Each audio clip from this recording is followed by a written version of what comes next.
اور جدھر وہ پھر گیا ہے اللہ تعالیٰ بھی اسے ادھر ہی پھیر دے گا. اگر بندے دا پتر نہ بنے تو اللہ تعالیٰ پھر اسی گمراہی چ سٹ دے گا. تو بائی فورس معاویہ ہم تجھے رائے راست کے اوپر لے کر آئیں گے, مجھے خلیفہ چنا ہے. اصحاب بدر اصحاب شجرہ نے. اب یہ دیکھیں کتنے کلیئر کٹ. اور یہ جو اشارہ کیا یہ سورۃ الحجرات کی آیت نمبر 9 ہے کہ جب کوئی مسلمان گروہ باغی ہو جائے نہ حق اس کے خلاف قتال کرو یہاں تک کہ وہ توبہ پر آمادہ ہو. تو اسی کی بنا پہ یہ قتال کیا گیا, جنگ صفین ہوئی.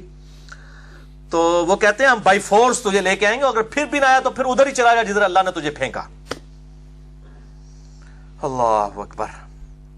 اے معاویہ میری جان کی قسم اگر تم اپنی نفسانی خواہشوں سے دور ہو کر عقل سے دیکھو گے تو سب لوگوں سے زیادہ مجھے ہی عثمان کے خون سے بری پاؤ گے, مگر یہ کہ تم بہتان باندھ کر کھلی ہوئی چیزوں پر پردہ ڈالنا چاہتے ہو. والسلام. چلو مسلمان مانا معاویہ کو. میں اہل تشیع کو بھی کہتا ہوں وہ کمزور درجے کا مسلمان تھے لیکن ہے مسلمان تھے, منافق نہیں تھے. ان کا معاملہ اللہ کے سپرد.